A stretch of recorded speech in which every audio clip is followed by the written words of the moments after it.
से ये पूछना चाहती हूँ कि आप समझते हैं कि हर इंसान को सबसे पहले अपनी रक्षा करनी चाहिए और उसके लिए अगर वो कानून को अपने हाथ में ले ले तो वो सही है? देखिए, ये देश काल और परिस्थिति पर निर्भर करता है। वहां की परिस्थिति कैसी है, वहां का देश और वहां का काल कैसा है, इस पर निर्भर करेगा। मुझे लगता है जब उत्तर प्रदेश जैसी स्थितियां पैदा हो जाएंगी तो लोगों को वहां पर कुछ तो करना चाहिए। हाथ पे हाथ धरा रहने से अच्छा है या प्रताड़ित होना, अपमानित होना, बार बार कटना और इस तरीके से जो चीजें हो रही हैं, इस प्रकार की घटनाओं को होने से अच्छा है कि जोरदार प्रतिकार करने के लिए तैयार करें। क्योंकि ये शरीर आपका तभी तक है जब तक इस शरीर में प्रतिरोधक क्षमता है। जिस दिन प्रतिरोधक क्षमता समाप्त हो जाएगी, शरीर रुग्ण हो जाएगा और फिर असमय समाप्त भी हो जाएगा। इसलिए असमय समाप्त होने से बचना है तो उस प्रतिरोधक क्षमता को अपने अंदर बनाने की तैयारी करें। योगी जी, आप तो यूपी की सरकार को धमकी दे रहे हैं। यूपी की सरकार को धमकी नहीं दे रहा हूं मैं उनको सलाह दे रहा हूं, और सलाह भी तो अच्छे लोगों को दी जाती है। वहां सलाह दें तो किसको दें? 5-5 लोग मुख्यमंत्री बने बैठे हैं, किसको दें? एक व्यक्ति होता तो एक व्यक्ति को कोई सलाह दे वहां पे। वो तो कहते हैं कि आप उत्तर प्रदेश में जिस तरह के बयानबाजी कर रहे हैं उससे सांप्रदायिक हिंसा भड़क रही है, उसकी वजह से मुजफ्फरनगर में दंगे हुए, उसकी वजह से सहारनपुर में दंगे हुए। मैं रहता गोरखपुर में हूं, मुजफ्फरनगर दूसरे कोने में पड़ता है। मैं एक और बात बताऊं, गोरखपुर और पूर्वी उत्तर प्रदेश में एक भी दंगे नहीं हुए,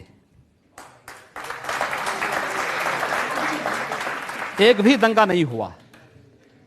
और वहां पर कोई मुसलमान यह भी नहीं कह सकता कि उनका उत्पीड़न हो रहा है। अगर वहां हिंदू सुरक्षित है तो मुसलमान भी सुरक्षित है। लेकिन पश्चिमी उत्तर प्रदेश में अगर हिंदू सुरक्षित नहीं तो मुसलमान भी सुरक्षित नहीं है, क्योंकि ताली एक हाथ से नहीं बजेगी।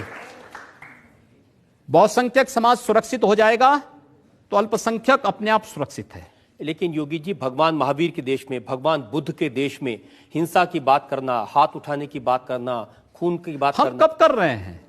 अभी इतनी देर से कर रहे हैं आप। नहीं, मैं समर्थन नहीं कर रहा हूं। मैं कह रहा हूं कि अगर कोई सामने वाला व्यक्ति दानवीय प्रवृत्ति का है तो भाई दानवों के साथ तो दानव जैसा व्यवहार तो करने की तैयारी करनी पड़ेगी।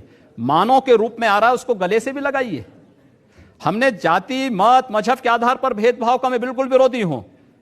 आप आश्चर्य करेंगे, गोरखपुर में उजाड़े जा रहे मुसलमान, 12 गांवों के मुसलमान, जहां पे माननीय मोदी जी की रैली कराई थी हम लोगों ने 23 जनवरी को, और वहां का प्रशासन रैली नहीं होने देना चाहता था। वो सब मुसलमान मेरे सामने स्वयं आए कि साहब आप हमारे बीच में करवाइए रैली।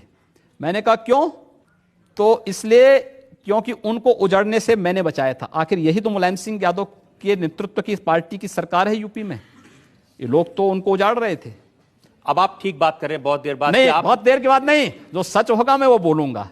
लेकिन अगर आप बटाला हाउस कांड का समर्थन करेंगे, इस देश में इराक के अंदर आईएसआईएस जो कुछ कर रहा है उसका समर्थन भारत के अंदर करेंगे, डेनमार्क की घटना को लेकर के भारत के अंदर हिंदू व्यापारियों की दुकानों को जलाएंगे, तोड़फोड़ करेंगे, म्यांमार की घटना को लेकर के आजाद चौक, आजाद मैदान की घटना को जो दोहरा करके शहीद स्मारक को तोड़ेंगे, तो भाई हाथ पे हाथ धरे हुए हम भी नहीं बैठेंगे, उसका मुंहतोड़ जवाब वहां पर देंगे।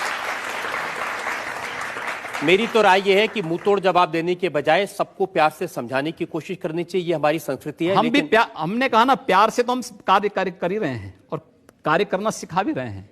लेकिन अगर नहीं मानेंगे तो फिर अगला स्टेप तो कुछ होगा प्यार के बाद का।